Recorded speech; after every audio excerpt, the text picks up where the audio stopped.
So ngayon, nagsisinungaling po kayo. Hindi ako sinungaling. Anong version niyan? Galing ba sa Hebreo yan? Mag-Hebreo po tayo. Sige po, pwede. Nakakabasa po ba kayo ng Hebreo? Into English. Nakakabasa? Hindi. Meron pa akong Hebrew dito basahin mo ang Latin Vulgate, basahin mo. Basahin mo yung Latin Vulgate. So, aklat na yan. Meron pa akong Hebrew dito eh. Nakakabasa ka ba ng Hebreo? Tika muna.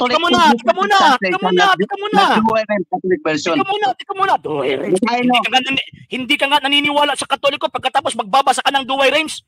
Ay, itong mga taong ito, lilinlangin mo kami. Ay, wag kayo manlinlang eh. Tika muna. Okay, ito. Meron po akong Biblia rito na English and Hebrew. Ito po, para makita po ninyo. English and Hebrew po yan. Okay. Ezekiel. Ano po nakalagay sa Hebrew dito? Sir, tingnan natin kung nabasa nyo po ba yung original Hebrew. Sige nga po. Ano po ba yung nakalagay dito sa original Hebrew? 34:16. Ito. Okay.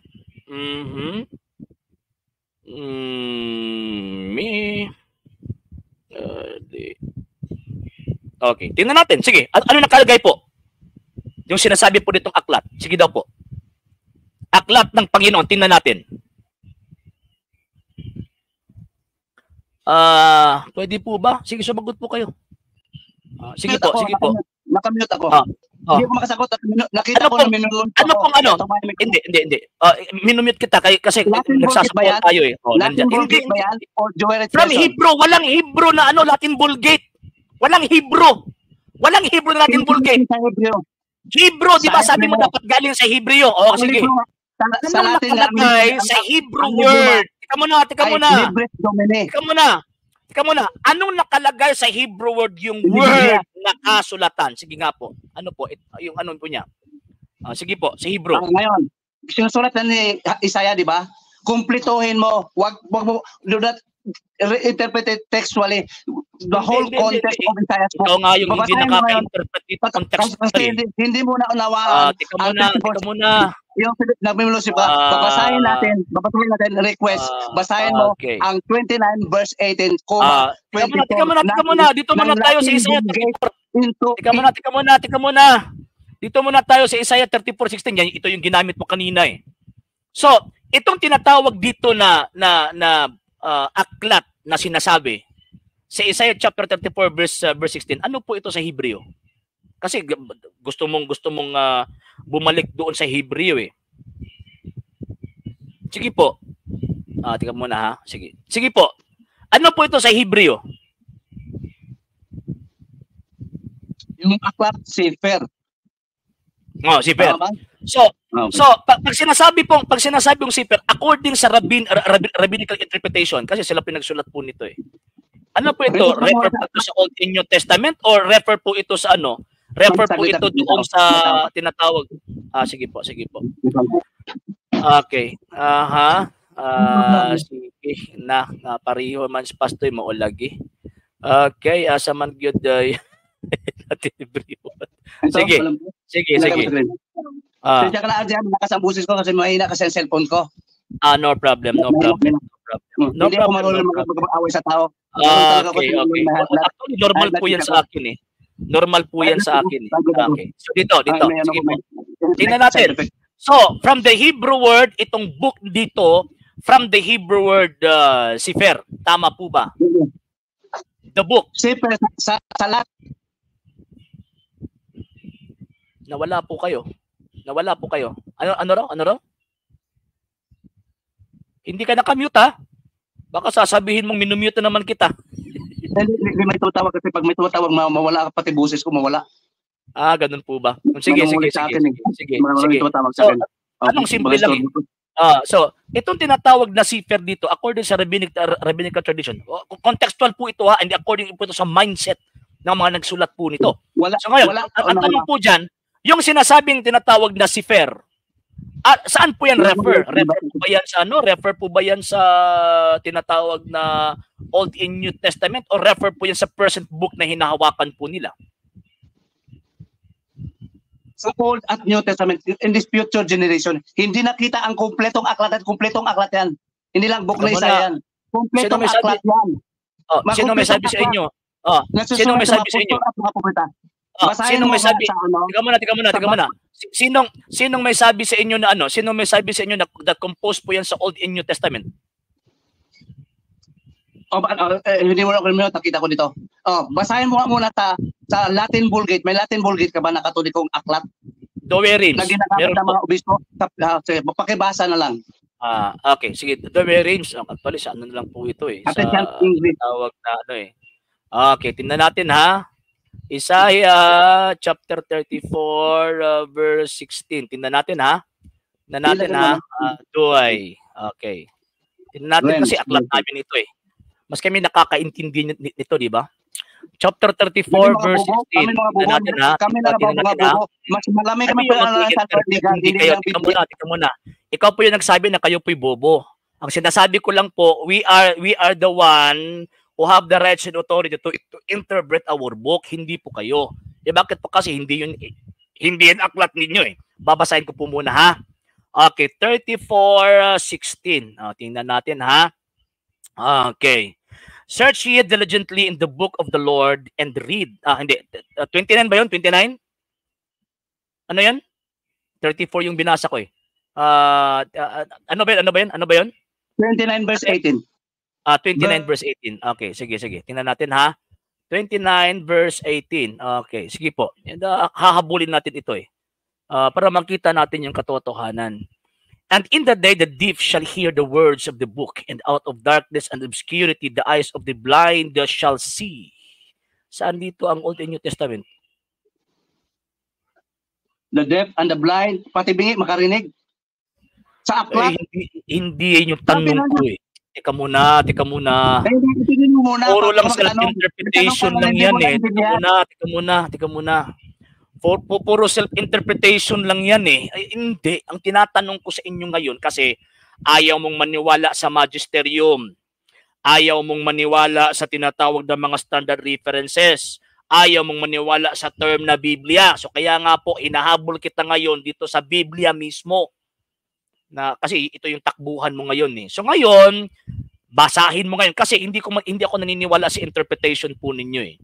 Bakit po? Kasi pareho lang po tayo tao. Sabi mo, kapag tao yung magsalita, wag tayong maniwala maliban lamang sa mga apostol at mga propeta. Okay, ngayon, dito sa Isaiah chapter 29, yung binigay niyo pong tinatawag na talata, wala pong nabasa dito na Old and New Testament eh.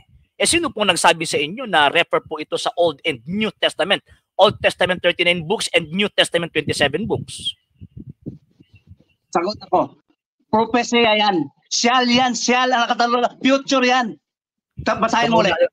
Kaya nga yes. I know that simply shall future nga, di ba? Okay. Sabi nga future, makakarinig sila.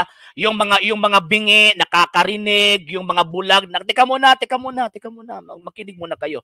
Yung mga bulag nakakakita. Ang tanong ko dito simple. Kasi future, so ibig sabihin nangyari po ito sa New Testament. So ngayon, tanong ko na naman po sa inyo, saan po mabasa sa bagong tipan na sinabi ng Panginoong Jesucristo at ng mga apostol na yung sinabi sa Isaiah 29 na binanggit po ninyo, refer po yan sa Old and New Testament.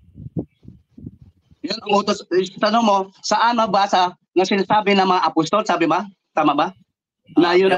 Uulitin ko po ha. Saan po mabasa sa New Testament? Kasi propesiya po ito. Imposible pong hindi po ito nangyari.